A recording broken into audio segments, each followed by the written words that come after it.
નમસ્કાર દોસ્તો, શાંતિશ્રમ ન્યૂઝમાં આપનું સ્વાગત છે। રાજ્યમાં આજથી ઉનાળાની શરૂઆત થઈ ગઈ છે। હવામાન વિભાગની આગાહી અનુસાર માર્ચમાં જ તાપમાન 40 ડિગ્રી સુધી પહોંચી શકે છે। સામાન્ય રીતે એપ્રિલમાં જોવા મળતી ગરમીએ આ વર્ષે થોડી વહેલી દસ્તક આપી છે। ખાસ કરી સૌરાષ્ટ્ર અને કચ્છ વિસ્તારમાં ગરમીનો પ્રભાવ વધુ રહેવાની સંભાવના છે, જ્યારે અમદાવાદ, ગાંધીનગર સહિતના મધ્ય ગુજરાતમાં પણ મહત્તમ તાપમાન 35 ડિગ્રી આસપાસ નોંધાઈ શકે છે। આગામી 5 દિવસ સુધી ઉકળાટભર્યું વાતાવરણ રહેશે અને તાપમાન 1 થી 2 ડિગ્રી વધારો નોંધાઈ શકે છે।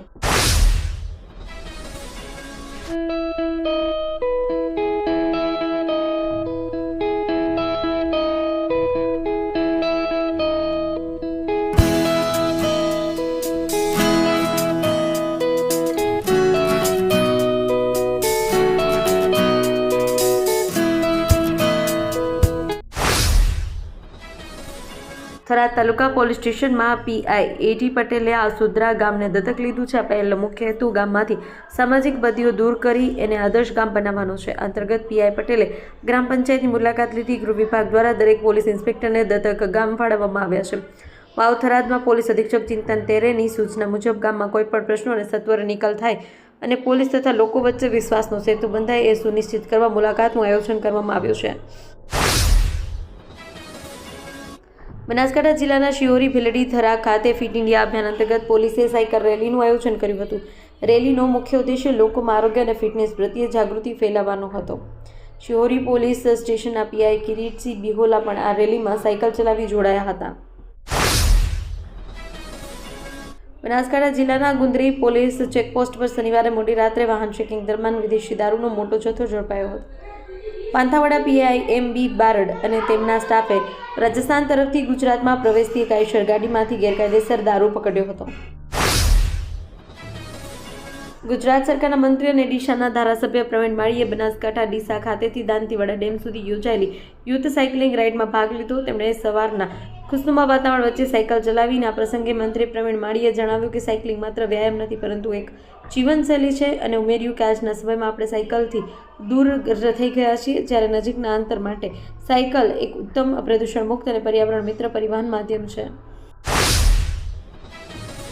દિયોદર પંથકમાં શિક્ષણનું અનેરું ધામ એટલે Shri Tapasvi college of nursing તેમજ શ્રી તપસ્વી આર્ટ્સ કોલેજ, જ્યાં છે સંપૂર્ણ AC, CCTV, wifi, digitally updated campus, BSc nursing સહિતના અનેક કોર્સમાં આજે જ પ્રવેશ માટે સંપર્ક કરો। Tapasvi college of nursing, Deodar. Deesa Tharad highway ઉપર ગોઢા ફાટક પ્રજાજનોને માથાના દુખાવ સમાન ટ્રાફિક સમસ્યાનું નિરાકરણ ક્યારે આવશે? જનતા હેરાન પરેશાન થઈ રહી હોવાનું ખ્યાલ હોવા છતાં તંત્રની બેદરકારી, ઓવરબ્રિજ બનતો હોય, વૈકલ્પિક વ્યવસ્થા ન હોવાનો અભાવ હોય, એક તરફ બટાટા સિઝન હોવાથી ટ્રાફિક સમસ્યા, વાહન ચાલકો દ્વારા ટ્રાફિક નિયમનું પાલન ન થતા કારણે પણ ટ્રાફિક સમસ્યા સર્જાઈ રહી છે। જનતાને પરેશાન નિવારણ પોલીસ પોઈન્ટ મૂકવાની જરૂર છે। આધુનિક ઠાકોર ભવન નિર્માણ માટે 28 કરોડથી જમીન દાનમાં આપનાર મફાજી ઠાકોર પરિવારના અજયસિંહ અને આનંદસિંહે ગોતાથી ટોટાણા ધામ સુધી યાત્રા પૂર્ણ કરી બનાસકાંઠા ટોટાણા ધામે પહોંચતા તેમનું ભવ્ય સ્વાગત કરવામાં આવ્યું। પરિવારે માત્ર ભવન નહીં પણ આધુનિક ભવન બનાવવાનું બેડું ઝડપી 28 કરોડથી જમીન દાનમાં આપી છે। અમદાવાદમાં આવેલી જમીન દાનમાં આપી પરિવારે સમાજ પ્રત્યે ઉચ્ચ ભાવના દર્શાવી હતી। ભારતીય જનતા પાર્ટી દ્વારા બનાસકાંઠા જિલ્લામાં ગોસ્વામી હંસપુરી બાપજીની મંત્રી તરીકે નિમણૂક કરવામાં આવી હતી। આ નિમણૂક બદલ તેમનું સન્માન કરવામાં આવ્યું। કાંકરેજ તાલુકા મુખ્ય મથક શિહોરી ખાતે બહુચર યુવક મંડળ દ્વારા ગોસ્વામી હંસપુરી બાપજીનું સન્માન કરાયું। આ પ્રસંગે મંડળના સભ્યો અને સ્થાનિક આગેવાનો ઉપસ્થિત રહ્યા। બનાસકાંઠા જિલ્લામાં યુવાનોને રોજગારીની તકો પૂરી પાડવા માટે ડીસા ખાતે મેગા પ્લેસમેન્ટ ફેરનું આયોજન કરવામાં આવ્યું। ફેબ્રુઆરી 2024ના યોજાયેલ ફેરમાં કુલ 252 વિદ્યાર્થીઓએ વિવિધ ઔદ્યોગિક એકમોમાં નોકરી માટે પસંદ કરવામાં આવ્યા। રાજ્ય સરકારના શિક્ષણ વિભાગ અને નોલેજ કન્સોર્ટિયમ ઓફ ગુજરાત દ્વારા પ્લેસમેન્ટ ફેરનું આયોજન કરાયું। ડીસા ખેતીવાડી ઉત્પન્ન બજાર સમિતિ હોળી ધૂળેટી શીતળા સાતમના તહેવારો નિમિત્તે 1 માર્ચ 2024 થી 10 માર્ચ 2024 સુધી 10 દિવસ માટે બંધ રહેશે. વેપારી એસોસિએશન દ્વારા મિની વેકેશનની જાહેરાત કરવામાં આવી છે. 10 દિવસના વેકેશન દરમિયાન ડીસા માર્કેટ યાર્ડમાં જાહેરાત સહિતની તમામ કામગીરી સંપૂર્ણપણે બંધ રહેશે.